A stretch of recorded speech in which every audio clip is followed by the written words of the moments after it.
senle yandı gönlüm sultanım.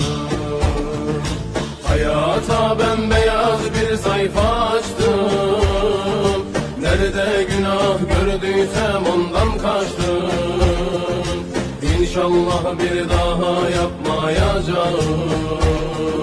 Yaramı sarmaya geldim sultanım. Hayata bembeyaz bir sayfa açtım. Nerede günah gördüysem ondan kaçtım. İnşallah bir daha yapmayacağım. Yaramı sarmaya geldim sultanım.